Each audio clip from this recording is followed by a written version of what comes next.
spontaneous is a habit. No, I was trying to say to me. When people say it's personality, spontaneous. Well, Reaction. What I did was spontaneous. Yeah. Oh, well, that. Yeah, but Unplanned, spontaneous. No, that is a skill that few people have. Have you ever given out flyers? Yes. How many? Yes. Oh, yes. How many people give you a blank? Thank you. Lot. Some people can't Blank. take that. Some people can't Blank. take that. The first person that refused the flyer, they really. And also you have to put up with nastiness. Yes. And also because if you put yourself in public, you are also a victim in some way, because you've got people who've got psychological problems and they can dump They're on you. home, yeah. And then they go. Yeah. And it's like, okay. No, and then they've done it and they've gone, and you have to deal with that and then carry on. You've got to have a very kind of thick skin and just carry on. And then being blank is actually the hardest thing to do. It's funny enough, because blankness isn't rude. People are allowed to do it, but it's very painful. It's painful. And it's funny how it's.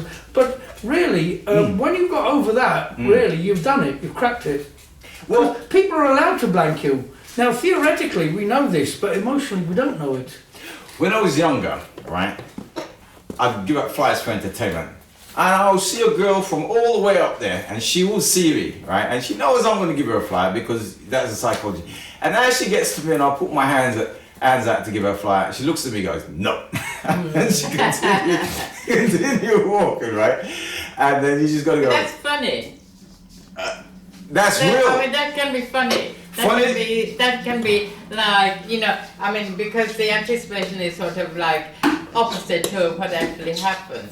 Yeah. So in a way, there is the possibility that there could be an element of humor, because you're taken sort of by surprise. Yes. And the velocity with which the other person decides that they are going to do something different to what you are anticipating.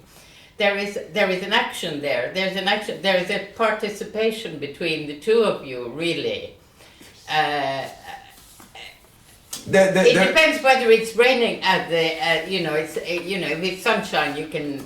But if you're there for 2 or 3 hours and this continuously happens, well, you got these people now, that the charity people. Yeah. Oh, tell me about them. Givers. Tell me about them. Right. They look at you. Me personally, I look at these people and I say to them, you know what, get a real job. Because how I see this is my personal opinion. Hang on, that's a bit bigoted. No, listen. They are being paid to harass people on the street. Yeah. No, they're not. Yes, they are. The charity is paying them. The charity is. Isn't the charity better than something capitalist? All right, a guy stopped me, as we're talking about charity, a guy stopped me in Dalston. This was very recently, maybe 2-3 weeks ago. Charity again, yeah? So he starts explaining to me about the charity and the donations. And I said to him, now if I donate, I don't know where that money goes to. I don't see how it's being donated. They say this money gets donated to whoever the charity is. Bearing in mind, charities have been around for many years, right? So I said to him, I would rather do personal charity. If I see a homeless person, I will give them money personally. If they're hungry, I would feed them personally. That's my charity.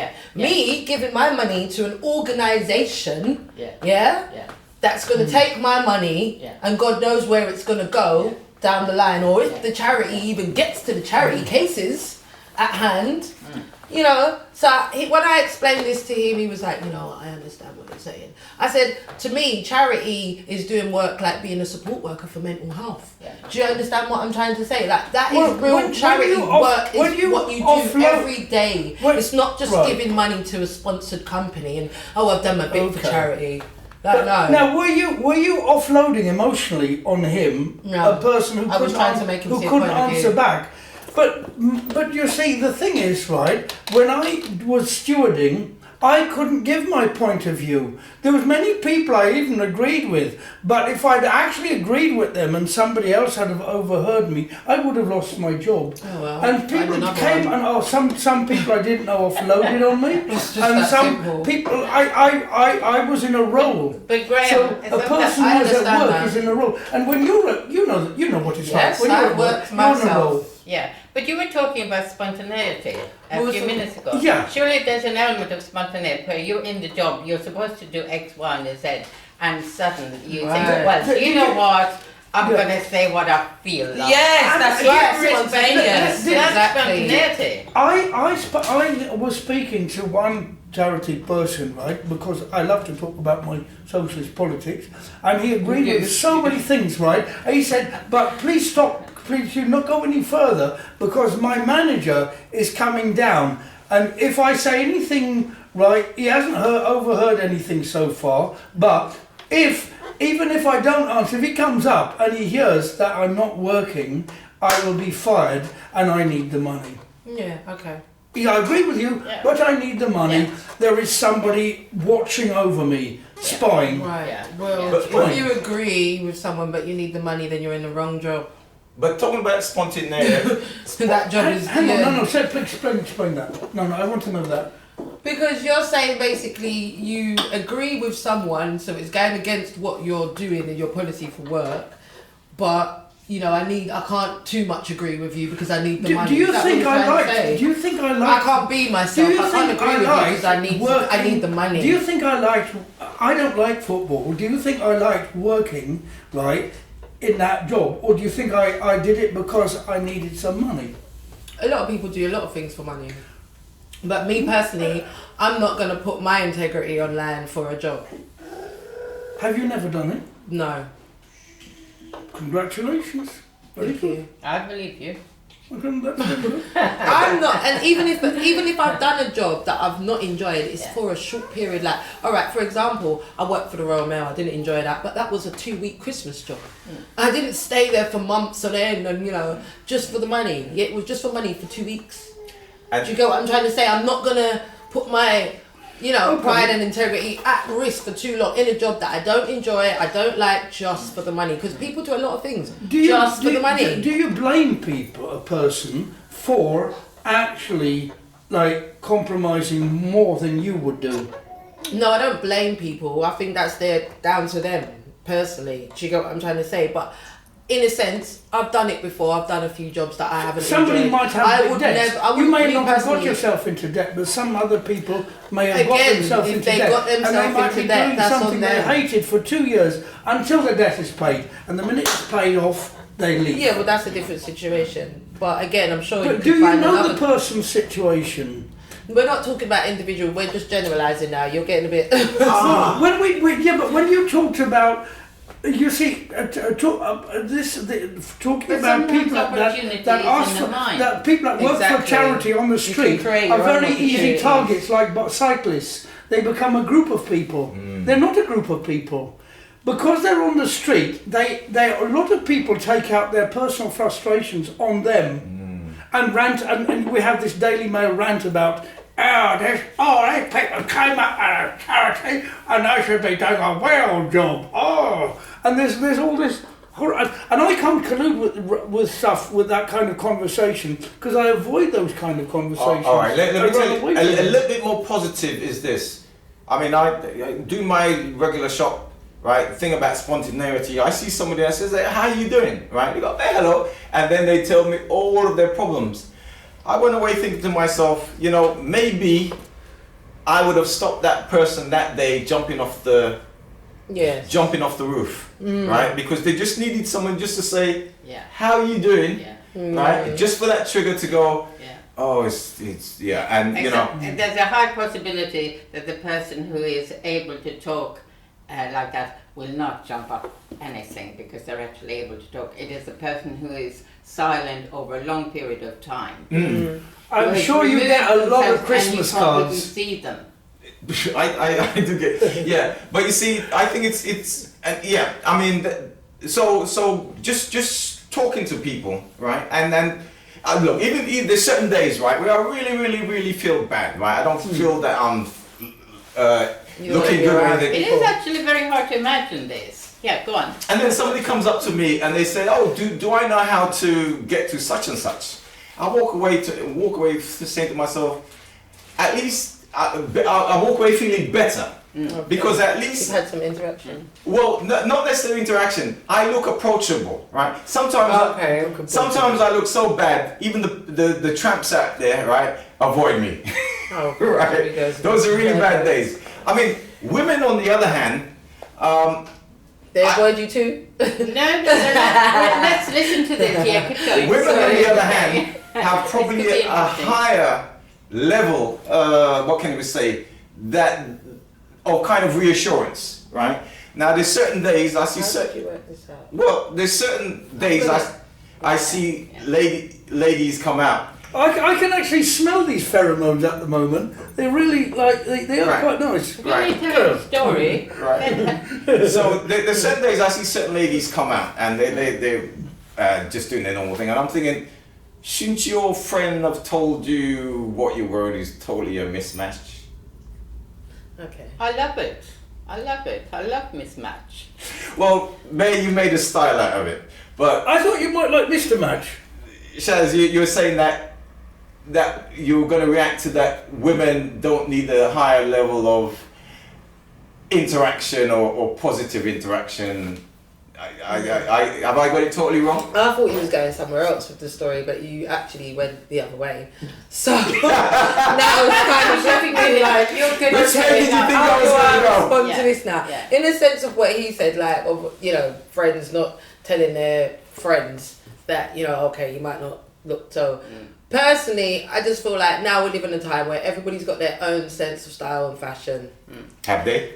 Yeah, or they How at to do look- least try to. How to look good naked? and- What's his name? He's got a Oh, whole. guac, yeah.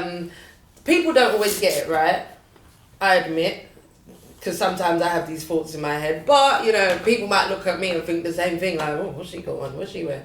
Even though I would hate to differ, you know, I'd like to think I'm quite put together quite well. But I think that, yeah, if you're out with your friends, and me personally, I've always been a friend that would be like, we're going out, we're getting ready together.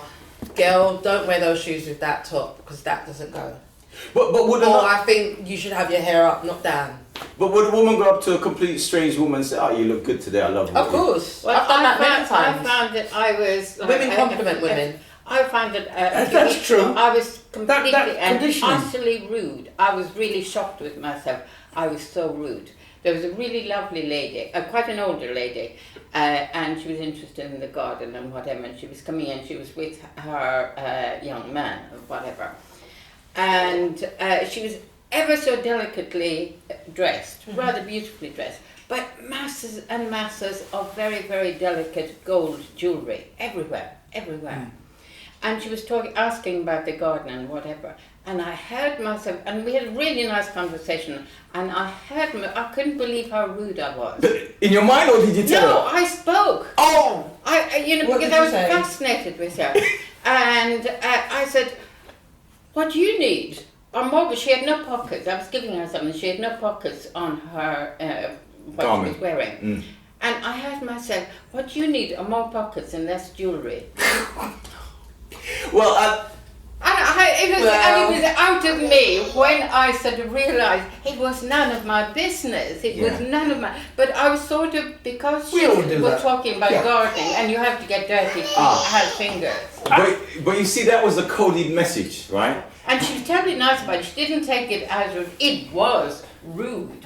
It was none of my business. I think we've all It was done. We've all so been rude, and you actually, it's very self-aware to actually know when we've been rude, because so many people don't even deny that they're ever rude. They're not they're Yeah, you rude. should be able to pick And it before I it comes think out that of your system. it's a good sort of self-training, because you're going to make a slip. Everyone does make a slip, and we need to forgive ourselves for these slips, as long as they're not too many.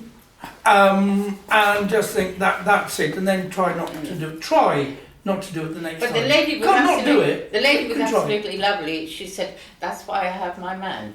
Oh yeah. I was Very very nice. nice. Yeah, and I said, and both of us said touche, you know. Touche. Yeah, but you see, that's a coded message, right? And like, I've been in sort of a management situation where someone is given trouble, so they call everybody in and say there's a problem, right? The problem wasn't with me, but I felt something. I just walked out, right? But it's about how Did you could walk out or did you storm out? Because there is a difference. Because a lot of walking out is actually a natural reaction of being annoyed, right? And it could be like it could be external, that the person doesn't like what's being said and felt some genuine offendedness. It's genuine, but it may be misconstrued. But whether it's imagined or real, a person's walked out. But storming out, I find, is something quite special. There are people who are quite manipulative and deliberately storm out, and it takes a bit of subtleness, as you know, maybe because we're all a bit older, to actually work out the difference. There's people who deliberately storm out, who, you know. There's a statement being said in that. Yes, and we know intuitively. But you almost have to have a door to bang. The bang, yes. I'm walking out. Yeah. Right. Now, there is part of the topic I would have gone down, but Sometimes they come back so that you can walk out again. Yeah, but part of what I'm trying to get here is communication, direct communication. How it is. Some people find it difficult. Some people don't even get the message, even though it's subtle, right? And what I find is that this sort of subtleness, and what's the humour when they being sarcastic? Sarcastic, yes. It's not funny. It's not. It's very nasty. When somebody is sarcastic, they are not funny. No. They are actually not funny. It's nastiness. Sarcasm. Well, it's just not funny. It's You won't say. I wouldn't say that it's nasty. It's just not funny. Right. But it's a way of expressing yourself in a very hard way. Well, is sarcasm true, or is it just nasty? I think it's nasty. It's the absence of humour. When the other person thinks they are being humorous and they haven't quite hit the mark. They might, you know, if in a different situation, they might actually. But sarcasm is where I think somebody may have the capacity to say the same thing, but in a humorous way, so you can get your message across. But you're in it all together. Sarcasm is where somebody wants to put their foot on. So your statement to that lady with the sarcasm, I think, like sarcasm is negative. So that statement, that thing you said to the lady, it's devoid of humor, as far as I can see. Sarcasm. When you said to that lady, less jewelry and more pockets. Yeah, I was having it just came out of me. Is that sarcasm? No, it's purely observation. It was like, you know, we're talking about gardening. Anybody who's gardening, you need pockets because you're going to put stuff in your pockets. But did she look like she was dressed to do gardening? Did she look like No, she had come in and she was asking about it and she was interested in sort of like stuff. And it was me working too quickly and sort of thinking, but you know, you'll never be able to do gardening if you're dressed up with sort of. But my conversation about communication, right? Some people. And her answer was, "My man, I've got my man. Where's yours?" So she got the message, right? Some. She was sharp. She was absolutely on the ball, dead sharp. Right. She got the message, but sometimes in certain situations, people don't. In personal relation, a woman would stand there, look at you, and go, "You should know what you've done." Yeah, okay. You know, so communication. If you don't know what you've done, that means you've done too many things. So that means the list is endless. If you don't know what you've done, there's too many things. Right. So how does that woman tell that man or the other person what it is? They haven't literally said what you haven't done. They just maybe she wants you to think about it. Yeah, but the ingredient there is time. That person will have to stand and listen to what somebody is going. There's 5 minutes I've given you of time all to think about what you've done. And if you don't remember what you've done, because there's so many things that you've done, then I'm going to tell you later what you did. You have to say, "I'm sorry, I'll make it up to you. I'm sorry. You know, but you see, my point in that conversation is about actually communicating to the person about what you see or what you feel or in a relationship. That might come later. What you didn't do, you know, and I think it's in the workplace sometime, you know. But the underpinning is interest. If people are sort of interested in each other, irrespective of whether they have never seen each other before, that is the thing that binds something together. You know, there is a sort of communication between two people because there is a curiosity somehow between both people. So there's something sort of going on.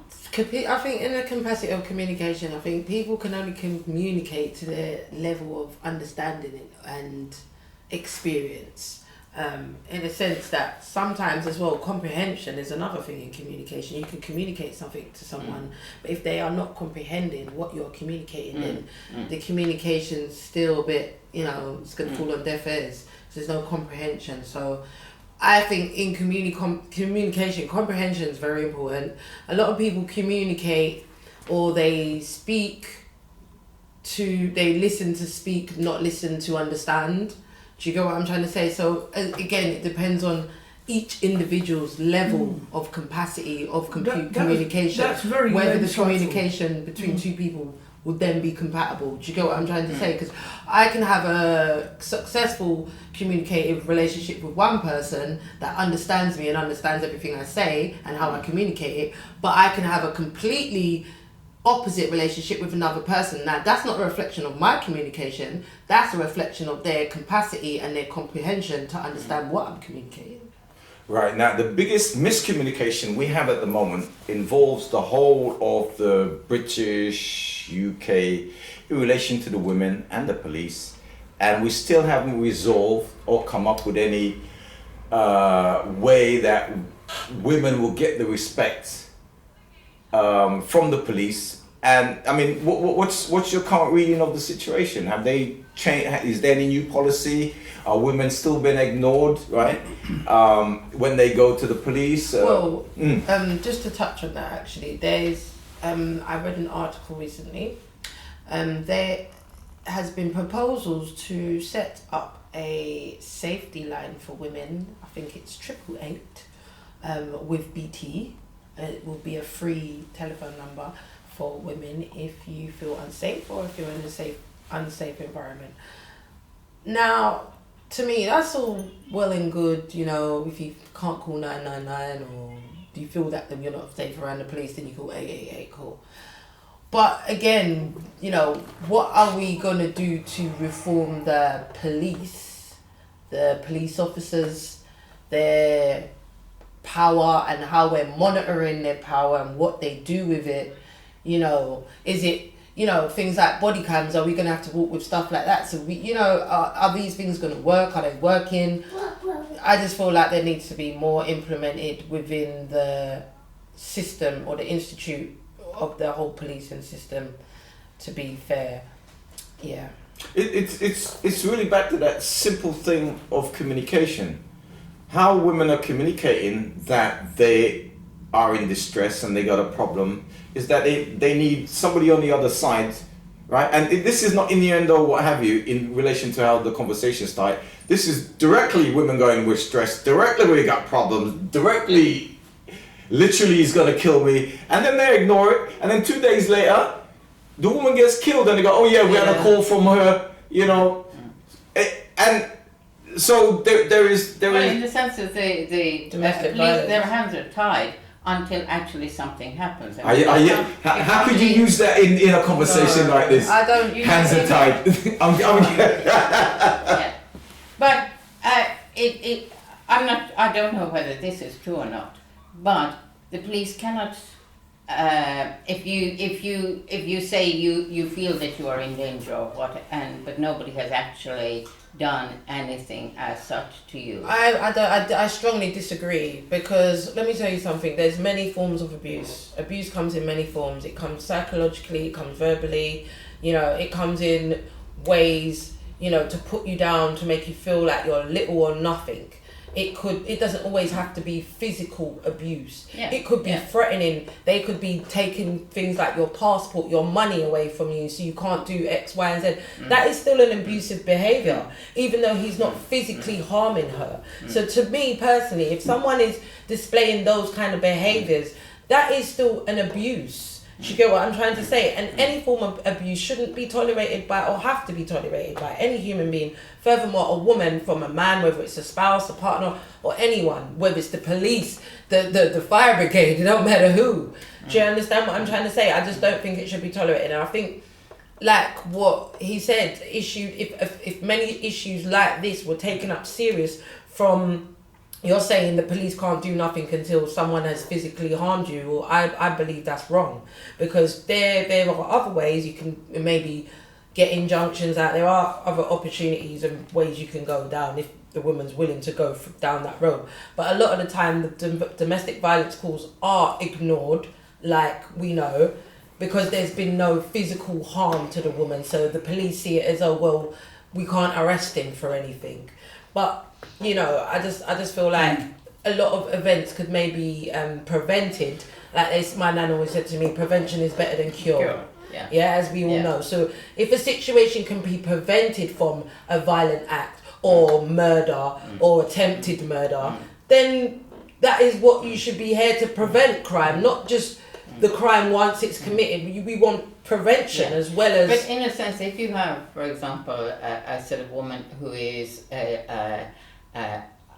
under, you know, is in a sort of dangerous sort of situation with her partner or whatever, to the left and to the right of her, wherever she is living, you would sort of feel that the first situation that could be most helpful would be for her neighbours to be aware, for her to be able to communicate with her neighbours and to sort of say, you know. Again, communication. This comes down to communication. If you're in a situation, sorry, let me just cut on this. If you're in a situation, some women are a lot of in domestic violence situations isolated. You might be living in an area where your family's not close. You don't know anybody. I think it's There's so many kind of issues that can surround a woman not being able to communicate what is actually happening to her, other than through the police. Do you get what I'm trying to say? That is how she's looking at, these are the only people that maybe can protect me. Do you know what I'm trying to say? So again, can I make a rhetorical statement at this moment? Because I don't feel that I can actually add to this very complicated and dangerous subject on a personal level. But I would like to speak on a more general level, and I totally disagree with Dominic Raab at not making gender-based crime, misogyny, a hate crime. Even if making misogyny a hate crime was not to have a great practical relevance, a stance to say that this is wrong and to take women seriously, which obviously Dominic Raab doesn't, because he's like someone from Loaded or the Lads magazines that existed in the 70s and thank God are now defunct. This kind of mentality, this laddish and juvenile mentality that many Tories and other right-wingers, UKIP and other right-wingers have, and I'm sorry to say some people even on the right to the Labour Party have, this misogynistic attitude, which I was brought up with in the bad old days. Remember, there weren't any good old days. In the early 1960s, before the social reforms of 1968, to do with like abortion and homosexuality, etc. Real issues, landmark issues that were changes in people's control of their own lives, their own bodies, and their own freedoms. And for somebody like Dominic Raab, who dismisses women's misogyny, an uneducated buffoon, to say that misogyny, which is defined in the Oxford Dictionary, it's not even a genius has to know this, as hatred towards women, as being both men against women and women against men. This buffoon is stating that people in power, right, financially, socially, quote unquote, morally. I don't mean moral. I don't mean real morals. I mean ruling class morals, and physically.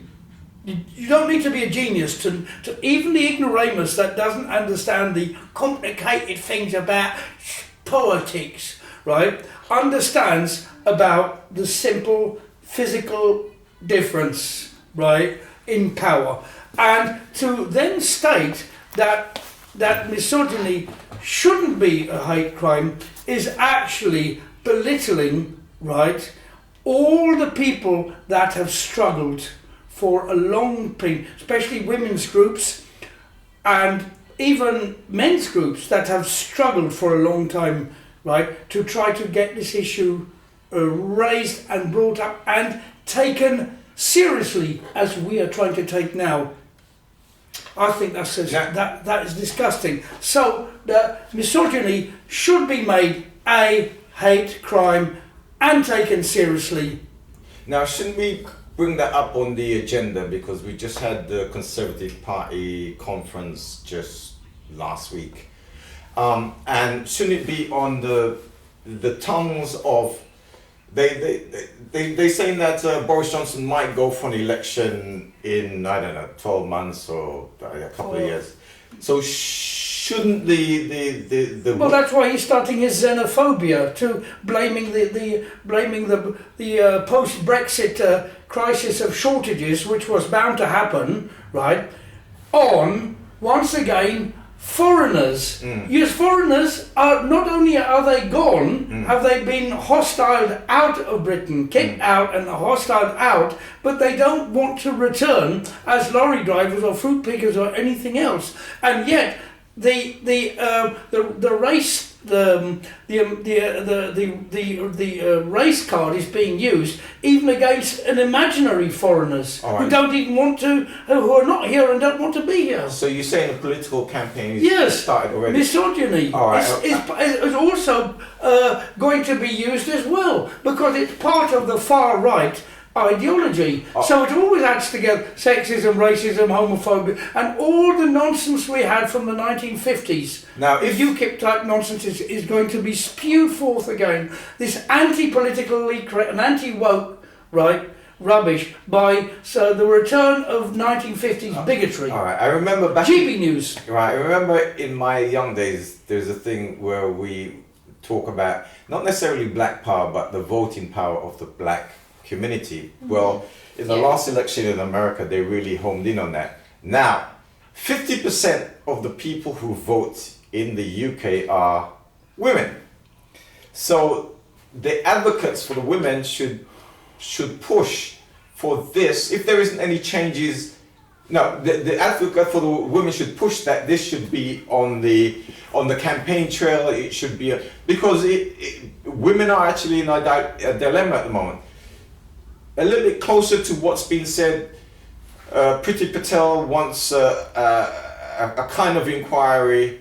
The head of the police, she wants a kind of inquiry as well. But these things is great. You have a kind of inquiry. What about the implementation? But those things also kicks into the long grass. They hope it would die off and you lose the energy. But we know what's wrong. We don't need an inquiry to tell us. You just need to start implementing strong and policies that change things at the moment. But back to Graham. But here, this is a perfect example of Boris Johnson's lies. He was speaking to Andrew Marr. He lied on every subject throughout the whole interview. It is on YouTube. But the most dangerous and pernicious thing that he lied about was when he talked about the issue of police violence to women or violence of powerful men in general, right, including people like himself and people like Einstein, all these kind of people in the industry. Let's be real, men do abuse their power. I'm gonna. What's it called? The Me Too movement, was it? What was that? Yeah, I think that was the Me. Don't quote me on it. I think it was the Me Too movement because he was using his power in the industry for all these actors that women that were coming up wanted to be and enforcing disgusting stuff on these women to enable their acting career further. It's again men using power. Can I use Prince Andrew in there? Abuse women. To go back to the subject of Boris Johnson, I want to say that during his time of Lord Mayor... Couldn't you put it back, if you don't like it, get another job? I mean... During the time of... This is the thing, me personally, and this is when I say it comes back to integrity. I would not put up with that. Then this is when I'm saying to you, in the sense of a job, what I've just mentioned now, and May made a good point. In the sense of that, if I was an aspiring actress, for example, and I was asked to do things that I know I didn't want to do to pursue my career, I would have been like, no. But so doesn't that come back? Well, I hear what you say, but what I wanted to say... Let the women speak. Our own integrity and our own power. Yes. When you're putting... I mean, it's absolutely true that all the emphasis should be put on rules and regulations and how police behave and whatever. But parallel to that, because everybody has so much more power than they actually use. I think that's something that each individual person, it takes a long time to have an inquiry, to do this, to implement or whatever. But in the moment, you have so much power. Every single person, male and female. Now this is going to be humorous, right? Now, if the women decided to go on strike, if they had a sex strike, right? And their husband, the politician, you go for more sex rather than less sex. So you instead of less sex, but you're sort of thinking that instead of okay, you go you're strike. I would sort of say it's the opposite. You use much more sex rather than less sex. Too much or much too little, but both extremes. All right, but positive rather than negative. Y'all just lost me right here with that. Y'all just lost me. Well, it's a form of protest.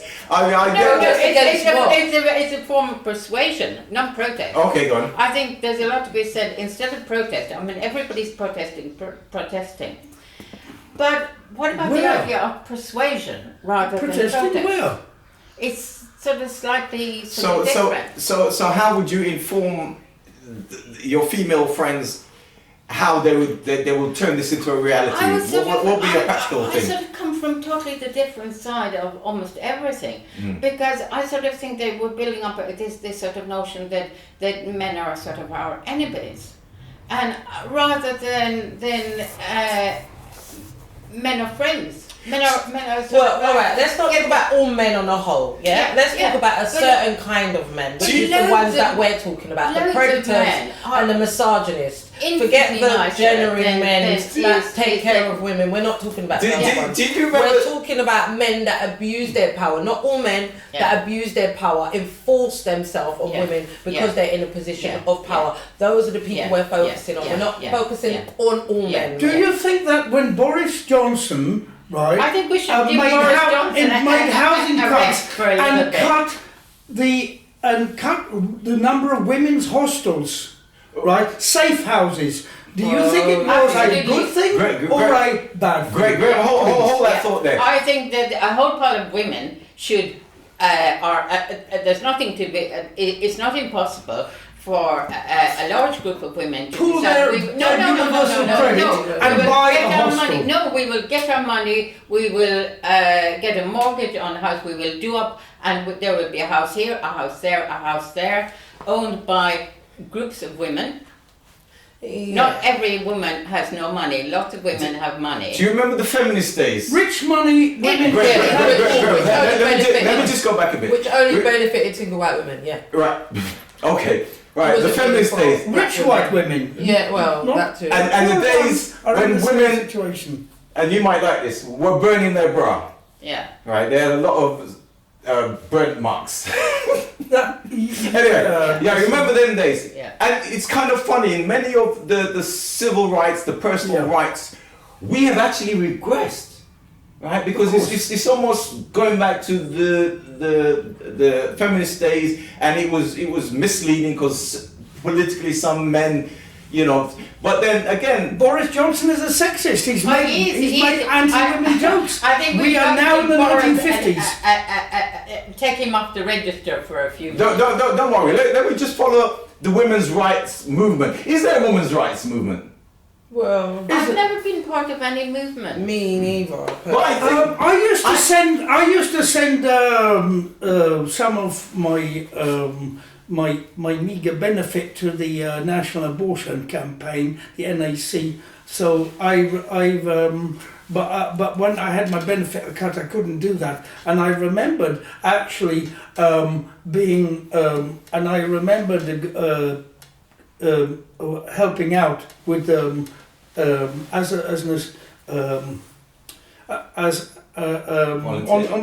marginalised. I mean, I wasn't in the centre of it, but I remember helping out different women's groups that to do with my sort of left-wing engagements, and it pulled me in a direction which quite surprised me. And before that, I must admit I hadn't taken women's issues particularly seriously on a personal level, because I just thought women's rights fitted in with the overall idea of socialist and progressive ideology. But then I'm very glad to have found out that there are special intersectional issues that I'd never thought about before, that were particularly difficult in terms of power and wealth and privilege. But I'm using this word women's right, and it reminds me of the days of the feminist movement and burn your bra, and women was fighting. Was it equality? They was fighting for equality. Please, can you stop this cliche about? But that was an anti-feminist joke by for a long time. I know. And by emphasising it, we're going back to that. No, we're not. We're not going back. In order to move forward, you have to acknowledge the past, know where you're at, and think for the future. Mm-hmm. Now, remember the conversation was that about being humorous and communication, and how they would take certain things and politicize it and have you go around the wrong direction. The same with Brexit. Exactly. You want people to, and look what happened. But the point being, women's right. Let me finish. Women's right. We're back to where it was right back 30, 40 years again. 40 years ago. Some of the pivotal things, 1950s. Some of the pivotal things that were set up, and some of the techniques that was used. No sex, no food, women going on strike, right? I mean, persuasion, was it? I'm for persuasion. Persuasion, right? So women have to get out there again, literally get out there again with their placards. Either. Well, that's what I'm saying. What can they use? What kind of techniques can they use? I mean, but it's quite interesting. For what? I'm just to persuade the other half of the nation. Yeah, That first we need some changes with the police, the law and stuff. In the boardrooms, we haven't got so many women. When it comes to certain class, education, etc., women are just kind of left out, right? To reverse all of that. Now. Yes, to reverse all of that. It suddenly struck me there's something extraordinary. There's a group of us chatting, but there's 1, 2, 3, 4, and 5 persons here. And instead of having a small child, 4.2, that small child should be actually incorporated. Why not? Into the spectrum. And about sort of thinking, not necessarily separating things. Now I hear you, but you brought up a very interesting factor in today's modern world with a woman: childcare. That's where I mean, in the sense that I've been in a shop, an absolutely adorable shop, where beautiful clothing, blah blah blah blah blah blah, and then at one side a really big playpen and small children in the playpen, and I just thought it magnificent. and anybody comes in, first thing they do is go and say hello to a couple of babies. Easiest thing in the world. People are working. People have to earn a living. People like to be sociable with children. You don't separate. Too much separation in maternity pay and maternity leave, right? These are the women's rights. No, you could have an office where you have an office and you have a playpen and you have a couple of children, and not alone. Me personally, I could not happen. work with my children around. No, but other people would enjoy your children. Yeah, but other people would enjoy your children. Depending on what you're working in or doing, not everything. if you're able to do both, which some women are, Yeah. to do work and childcare at the same time. Yeah. Some children are more demanding than others. Some are more quiet than others. Yeah. So it's again, if it works for you as a parent, then yeah, I can understand if that works for you. But if it works for you, your child being in the nursery and you being in a job setting, then yeah. I think it was a few years back, we did have some companies who did actually have a nursery, right? I don't know if they still have. It's not like that now, because I'll be honest with you, childcare is very expensive, and this is another issue that is still coming up. Very expensive. It's expensive. It could be up to £1,000 a month for full-time nursery education for one child. Right. Let us on the women's policy, on the women's policy rights, women's rights policy for the politicians, the government, workplaces. The government can mandate that workplaces have nursery, right? And the government can fund it because they will give you money to some people right? And the government will train people. Does help with. Don't get it twisted. Even though the nursery fees are expensive, if you are a working parent, however, in receipt of child tax credit and child benefit and all these things, minus £20. You would get help with childcare. Yeah, majority of it would be paid by the government, and you would pay a smaller fee. But it's why childcare. I'll be real with you. It's why childcare is so expensive. Because if you're paying £1,000 a month for a full-time nursery from say 8 till 6 Monday to Friday, right?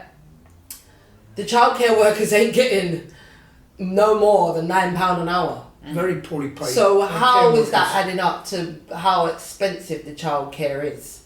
Do you get what I'm trying to say? If majority of it's not even going on the wages to the staff, where's the rest of it? Well, the rent and obviously other things, but it's just a lot of money. Now the economics of it and the finance. Because think about it, school is free. Well, primary school is free for kids.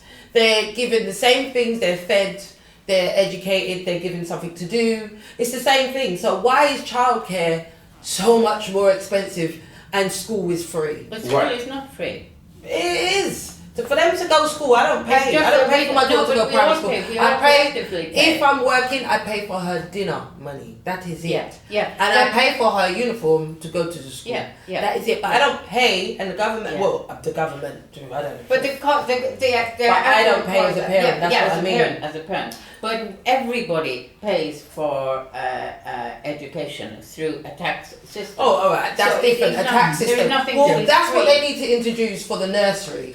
Everybody has to pay for a tax system, because I feel like paying £1,000. If you're not getting help from the government, that's £1,000 a month coming out of your pocket. That's just for childcare. All right, now. For example, to go to university, whatever costs now so much money or whatever. But education is not a full-time. If you're going to university, you have a lecture here, a lecture there. You still have a hell of a lot of time. Instead of students having to pay for a huge amount of money to go to university, you have part of your time looking after either somebody who is older or somebody who's younger or whatever. There could be so many different things where you integrate, if everybody's pulling together. There are so many ways of doing. Yeah, but I just feel like there are a lot of the ways that the government implement are just silly. All right, I could explain to you the financial and how the direction and what have you, but I'm not gonna. We're gonna stick on the women's rights at the moment.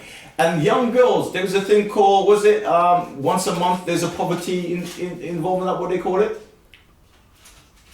But they have to give away free tampons. Okay. Yeah. Right. Well, this is another article I read recently. Actually, that thanks that you brought it up. Now, this is something I've always thought about. Why do we pay for nappies and sanitary towels? Things that we cannot help. Yeah, that we bleed once a month. We can't help. All right, back in the day before it was nappies, it was towels, whatever. Cushions and stuff. Yeah. Yeah. So on the women's thing, so the nappies is highly expensive. It's tampon. Was it Tampon tax. Yeah, wasn't it? Dave Cameron went to the EU, and he was negotiating, and he managed to come back and said he's they reduce the tax. But it's a poverty. It's actually a poverty, and that poverty. And women in third world countries, according to Oxfam and to Save the Children's and other charities, are fighting very hard on this issue. And in many parts of the world, it's a very big taboo. Strangely enough, women's issues are always taboo. But many women in Africa and Asia, they have never even heard of tampons, and often use dirty piece of cloth and that, and get infected. And it's a massive problem. And I don't know why. I'm very glad you brought this issue up, and in an unashamed way, in a way which is unhindered, because it's why these things are taboo as well. Because on one level they're taboo, and on two they're underfunded, and the two things go together. When they stop being taboo, they can start being funded. All right, 3 subjects there. The taboo, I can handle that on a different discussion. The second thing about third world, yes, it's used as a political ploy sometimes to divert us from the problems back over here. Let's get back to solve the problems back over here, and leave them for what? Well, there isn't really a direct over here and over there. Well, because poverty, there are very rich people in all parts of the world, and there are very poor people in all parts of the world, and poor people. Right, share a culture of poverty with other poor people, and rich people share a culture of wealth and privilege. Privilege is a culture, and poverty is a culture. All right, if we go back to this all around the world. Oh, if we go back and somebody in Glasgow, right, or East London, understands intuitively the poverty of somebody in Calcutta or Nairobi. Charity begins at home. So let's start solving and resolving the problems at home with women. The tampon, the cost of tampons, the nappies, right?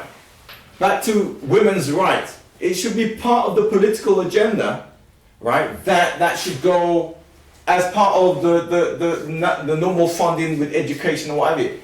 Should it be free?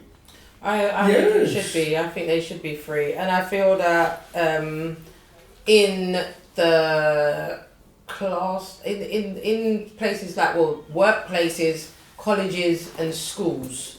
Yeah. Do you want a dirty nappy protest where you What about dirty nappies? But I feel like nappies should also be free. I'm not gonna. It could be added on to another process, because really process or protest? Protest. Yes. Protesting is a very good thing. In fact, it's funny we're talking about this issue. It can be because made into a lifestyle. You have to be careful. Excuse me, can I speak? If you don't want to protest, don't do it. But I think the protest is good and useful, and I don't know what you think, but you can agree with the Daily Mail that it's a terrible thing.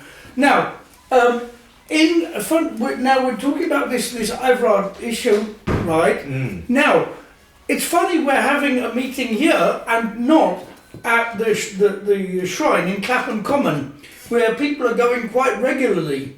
It's not mentioned, but people are going to that shrine all the time, and it's even if it was mentioned, it would be mentioned by the sort of right wing and possibly even the liberal media in a sort of belittling way. But I went down there just during lockdown, and I saw the genuine distress, and I managed to speak to quite a lot of people, and a lot of the issues we're talking about were talked about there at that time, but they're always hidden. So things like this are always hidden. We never get a chance to voice, and it's quite surprising because there was even people there who are not, as intellectual as maybe we are, who were upset, right? And through that upset, they started on a journey, right, of understanding, right, their own oppression. All right, still on the women's right thing. Prenatal treatment. The hospital treatments at the moment is really atrocious, especially for black women when they go to give childbirth in the hospitals over there, right? And then the postnatal, right, and the childcare. Ladies, you have to put this forward on the political agenda, right? You might even have that, I call it the dirty nappy protests. You might have to do it with that once a month thing that gets dirty and then chuck it at them, right? I just want to say, that's great. Irrespective to anything racially linked, for me personally in this country, I don't feel it's my job to be tearing down their systems. I don't have time to waste trying to protest on whether it's I just feel like if we're in 2021 and we're still as black people fighting for equality, equity, whatever it is, it's a waste of time. That's how I feel. Protesting, all of these things are just a waste of time. It's not black people's job to protest. It's not women's job to protest against all of these things. It's for people to see that, this is what needs to be done and this is what we're going to do about it. And that's it. Because we're just going around and around. Black people have been marching for years and years and years for equality, for all of these civil rights movements, all of these things. We're still out here protesting. Nearly 50 years later. Do you understand what I'm trying to say? How far has that got us? Do you think sometimes you look at the past, yeah? You look at the past, you see what's going on now, and then you see where you need to go. Okay, let's have a look at the past and how far marching has got us. And the fact that we are still marching, okay, maybe we need to do something different now, don't you think? I'm just saying. Like what? Don't ask me. I don't have to be the best. Why do you want to run yourself down? Why shouldn't I ask you? You. I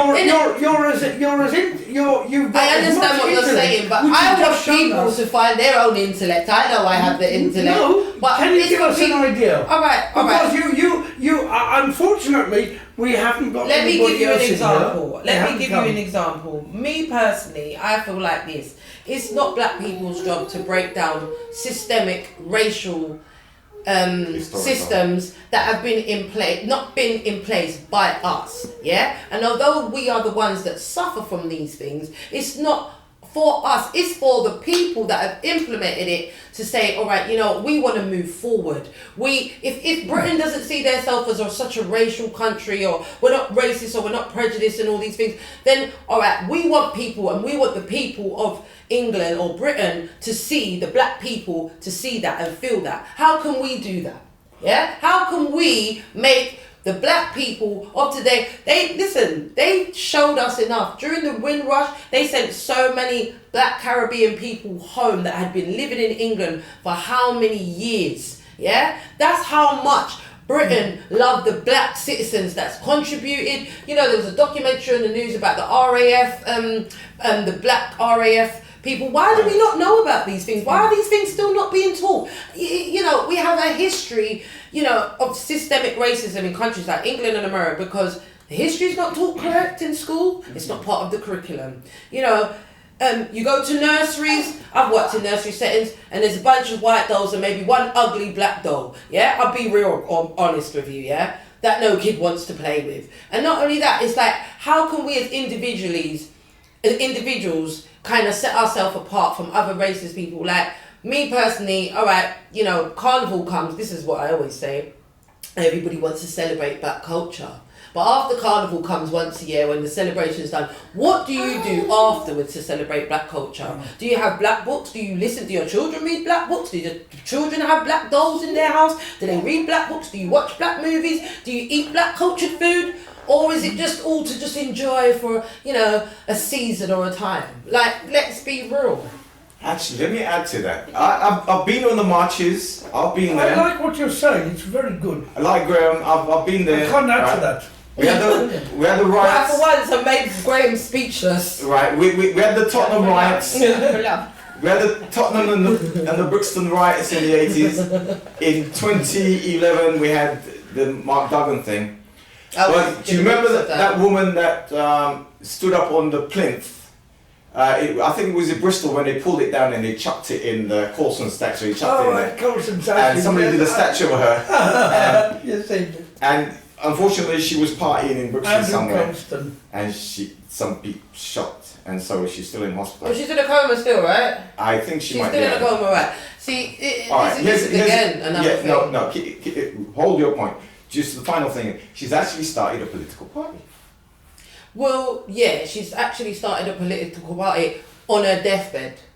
No, I think it was from before. You obviously one from before, but because of what's happened to her there is now, somewhere to go for the left. Because of what's There happened is something to to her the now, left of Labour. people are Tiny. taking it on more seriously. Do you get what I'm trying to say? Like, come on, like all our greatest leaders, Martin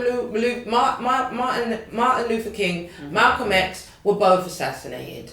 You understand what I'm trying to say? Well, John F. Kennedy was assassinated. Yeah, well, John F. Kennedy was assassinated for a different reason. Don't forget Kwame He didn't want Nkrumah. to comply with what the rest of the government wanted to do. Gandhi was assassinated. Let's not talk about Gandhi because my views on Gandhi ain't very positive, especially with the stuff that's been coming up about him recently and how he thought about what he actually thought of black people, and he didn't like us either, and he wasn't for black people. He studied in Africa for many years and made a statement that we were barbaric and animalistic. So, you know, people see him as a hero. I don't see him as a hero. There aren't any heroes. You got to be your own hero. Your own story. Everybody that's it. has a flaw. Everyone that we can put on a pedestal has a flaw. But social progress is larger than the individual. I've been on demonstrations with people who are as mad as a box of frogs, and they're there and they've done something, and that's it. The perfect world, does not exist. Haven't met it, and it's not going to exist. But we work with what we can, and that's it. We don't even all agree, and that doesn't matter. Right. In fact, it does matter. It's probably better. But on the women's rights movement, right? Yeah, on she was the one I spoke to. Yeah, come on. On the movement. She was the one I spoke to. Okay. On the street, yeah. Come on the women's rights movement. Come have a seat. Yeah. On the women's. Yeah, just go and call her. Come have a seat. Yeah. Come have a seat. Yeah. On the women's rights movement, right? Party. That's Pippa. Yes, I know, but yeah, no. I don't think Graham right now. No, I didn't recognise her. Now. She can join in. All right, yeah. Let me continue. On the Women's Rights Party, which I've just launched and started today. Women's rights. Right now, in that we have to have a section for the ethnic minority women who are having. Yeah. 4 times. Intersectionality. No, when it comes to the NHS and certain services, right, they're left out. I'm literally frightened I'm not a woman, but I'm literally frightened for them when they go into certain institutions, right? It's if they're going to come out the other side damaged, either physically or mentally, right? Which is, it's frightening. So on the women's rights movement, we've got to put extra energy and stress into the ethnic minority, the black sections, etc. So I understand it. So we've covered the tampon poverty. We've covered the nappies, right? Childcare, right? The no sex, right, campaign, or the more sex campaign, right? What are the other things? And should there be a sort of way we should teach the young people, especially young men growing up, isn't there? Yes, young men. That's a very good thing. And the old men, especially the old men. I often wonder if they're a lost cause, because a lot of men from my generation, I'm 62, and many men from my generation are so sickeningly reactionary. And it's very strange, because I get this all the time, being asked to collude with misogynistic and sexist attitudes behind the back of many women, that they often are so hypocritical that they can pretend to be a slightly, they can pretend to be liberal in front of women. And to me, right, it's all nudge, nudge, wink, wink, you know, and I won't go any further about it, because I do like humour, I like fun, but there are certain things I don't want to go and that are not funny, and lots of the kind of hidden misogynistic locker room, as Donald Trump would say, a lot of locker room humour is very, very disgusting. In fact, I have had a problem in a college because of that, and yet I'm still having to be persecuted because my stance against a group of security guard men who wanted me to collude with some misogyny, and the persecution carries on. And it's a small level, it's dealable, it's not a big level, but it's to take a stance against the norm, the misogynistic men, the lad culture, is to pay a price. But I think lots of other men should be prepared to do it, and not just be part of the gang. What in the Equal Rights for Women Party, right? What I can propose is that ladies, women, girls, right, should start writing a list of things that they want change, or they would like the behavior should take on board these things, or behavior should be changed. As I was saying, the younger men and even the older men, right? There should be a list. The women saying, well, we would like this, we like this, we like that, like that. This isn't acceptable. That isn't acceptable. That used to happen. Ain't happening no more, etc. So at least it can be. So as the head of the police has an inquiry, as Priti Patel has her own inquiry, the Women's Rights Party should be writing their own list of changes that they need for society right now, today. Well, that's going to be really hard with a society that's mainly run by men. Again, these rights that are going to be put towards by women, who are going to be looking at them? Men. And they're going to do what? So how do you suppose we get past that? Run by reactionary, rich, white, powerful and privileged men. Well, this is my point again, what I was saying earlier on. It's not for us to break down the system, especially when these systems are infiltrated by mainly men. You want women or the Women's Rights Party to write up a petition of what's acceptable from men to women. If you're a grown man and you don't know what behaviour is acceptable towards women or unacceptable, then there's something wrong with you, not the women. Do you understand what I'm trying to say? It's like, you know, a woman gets raped, and then a man says to her, well, maybe if you didn't wear such a short dress.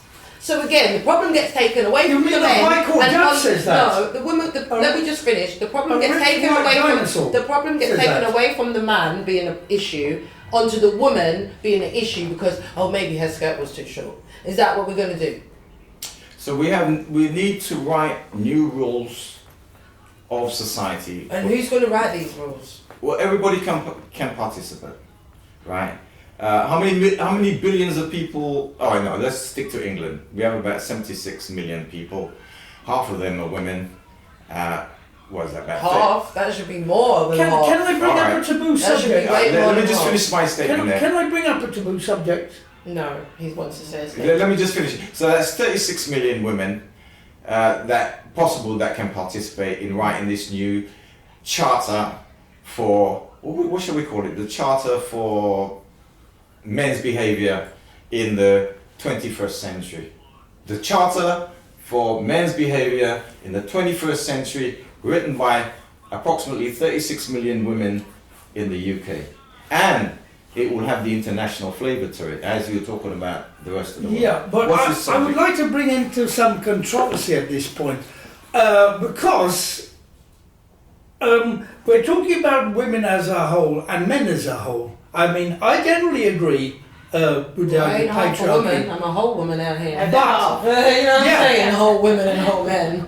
No, Go I am on, a Ben. whole woman, I'm not her. I'll explain what I Condemn mean. No, I this know. one. I'll explain what I mean by We're that. just Yeah, making but up. sure. No, But it's here's one. because you see, While we wait. you see, racism You'd only be half a and man, sexism are ideologies. They're ideas which people have. A person's biology, right, is separate from that, right? I see myself as a feminist man, right, ideologically feminist, but physically male, and probably a little bit on the macho side as well. But the thing is that there are many women who have reactionary ideas and have misogynistic ideas and are anti-women. And I would call it internalized sexism, just like there are many black people who dislike other black people more than white people who have an internalized racism. Now, this mixes up Marxism with sort of Freud and psychology and that, but it has to be mentioned. It's an enormously controversial issue, but there are, it's incredible to think, right? But we all know racist black people who don't like other black people, women who don't like other women who actually think other women deserve what they get because of their short skirt. We hear these pronouncements all the time, and it's like throwing a grenade into an issue. That's what makes it more complicated. We still have to deal with this, and it doesn't take away the real issue of power, of white male power and capitalism, but it's this very sticky, divisive issues still have to be dealt with, and we can see it playing itself out with this conundrum around trans rights, how people are taking themselves into knots about this. But remember, powerful people have power, powerless people have no power. no, they have They don't believe they in have their power. they have a little bit of power against their neighbour. They can use the sharpness of their elbow to actually fight from the crumbs from the boss's table, so they can get a little bit of power over their next door neighbour. You see, and we see this interpersonal struggles that should be actually large scale struggles. That we see, and especially in terms where we're defeated, like these populist times at the moment, where our movement is being defeated and our struggles are being defeated, and you can see this internecine strife between, based on moral superiority, right, between who has more deserving and who is less deserving, the deserving poor against the undeserving poor, etc., etc. And it's horrible to see this poison play out, and to see people who are maybe 70% progressive, but the 30% of confusion allows them to rip up their neighbours and their own colleagues. And the point of confusion. Yeah, Thank you. He loves to be completely. That grenade. That's okay. That grenade. I'm gonna put a pin back in it, right? Yeah, yeah. And I'm sure I didn't, Lucy. Yeah, I'm yeah. sure you understand. I understood. Maybe I said it in a more. No. Maybe I've said it in a Graham, different we will- way. Graham, the reason why you're here, is I understand you perfectly. I understood almost all of. You don't understand internalized sexism. I'm not. We're not going to I discuss understood it what you today. said, but No, I no, understand. Graham, we're not going to discuss it Yeah, today, yeah. right? What we're going to do now, right, is on a more personal level before we conclude. Because funny how we started right, is untraditional. So we got to add that. So what I'm going to do is go to each one of you. If there's something you need to say that was that it's stuck in your craw, either it was the petrol strike or whether Boris Johnson is on holiday in Spain, and we'll give you 2 minutes each, and then we will conclude. Okay. So yeah, we May, can cut Graham's down to 1 minute. Yes, we do. You know how ideas sort of come around. You do something and whatever, and there's like a click and whatever. You can give me that 2 minutes to me. I was just having a sort of chatty conversation sort of yesterday with one of the guys. And out of the, a stupid idea, I sort of said, have a look in your thing and find me a house that's maybe less than £40,000 or whatever. And we looked, and there was a house for £20,000, a perfectly good house for £20,000. In what area? Up in Rotherham. Where? Rotherham, in Yorkshire. Oh, Yorkshire. However, that's just clicked in my mind. When there's violence, you have to move away from violence. That's the first thing. You move away from violence. If you can. Hush now. You're a listener. You're not a talker now. You're just a listener. So a lot of women have to move away from. Where can you move away from? If there is a house for £20,000, and there are so many women, £100 from so many women, that house is bought, £20,000, and that house becomes a refuge. Oh, I see. We could do that in the next month. So easy. One extra house. One house, then 2 or 3 people to look after that house. That's a job for 2 or 3 people. You have that one. Then you look for next one. Good idea. Then you look.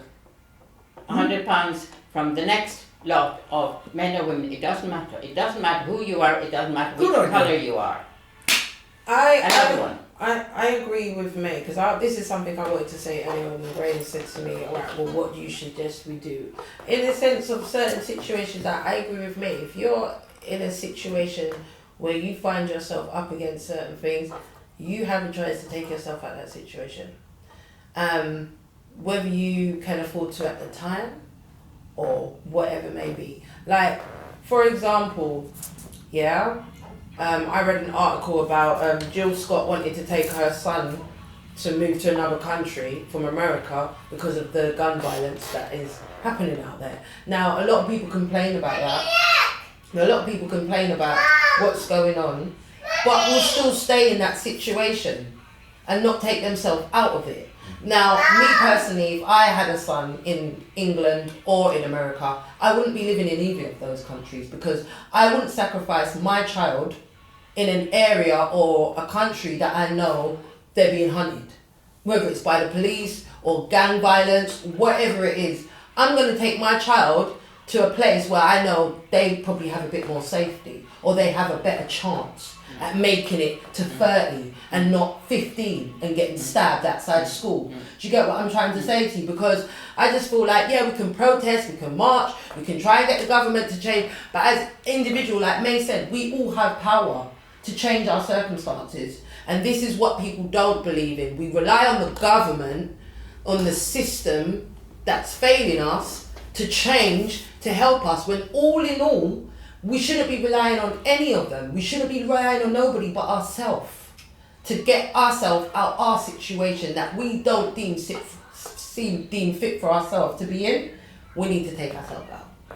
And however whatever means it takes for you to do that, if you're that passionate about it, you will find a way out.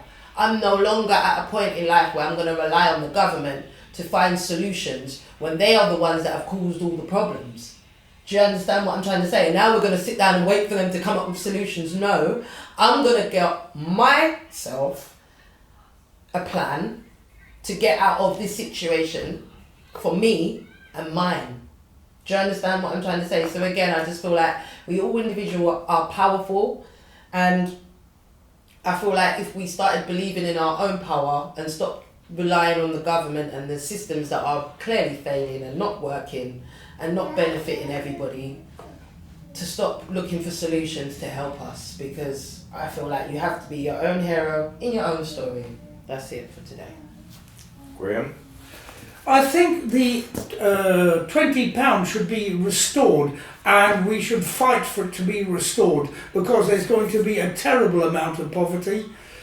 It would be also a very good idea to restore the women's hostels that were cut by Boris Johnson, along with fire stations and railway sort of guards and stations and what have you. But the cuts to those things were particularly cruel, because I remember 20 years ago I worked together with Erin Pizzi, who was one of the who actually well, I didn't work with her. I worked with people who didn't knew her. I'm making myself sound wonderful here. It's not true at all. I worked with people. I worked with people that knew her. They were setting up hostels and that. I didn't do anything really, but I'm glad I've met people like that, because that stuck in my head. Now lots of men don't know about this name. Yeah, they don't know about this name because it's a women's issue. But really, it's very Women Against Violence, because of my own mother, has always been very important for me. So really, I think that's been one of the sources of my politicisation. From although when I was a teenager, unfortunately, I was very confused. So I went from right to left, right to left. You're still confused. Yeah. It's good to be a bit confused. It's good to be a bit confused. Not too much, he says. Marginally less confused. But let's get back this £20 a week. I don't get that £20 a week because I get gay, say, but that doesn't mean that I should actually think, oh, this is good. How? Because they're suffering now. No, it's horrible. You know, I don't mind that they're £20 a week better off than me, because really, it's horrible. I think a rising tide lifts all ships. I think there should be more provisions, 10 seconds right, to conclude. for all of us. Yeah, but the universal credit card is cruel. Thank you, Graham. Confused Graham there. For me, women's rights, excellent idea. May said that from the beginning, about women getting together, just small bits and pieces from each one. You buy a house. That could also be. That could be a government policy, that could be a government department, right? Alright, so let me kind of conclude. Don't forget, check us out, tell your friends. Remember, it's RED 5599 TV, all in one. You type that in any search engine or any computer somewhere, that will come in. So for me and for my guest this week, we're going to say goodbye. We'll see you next time. Goodbye, camera. Adios.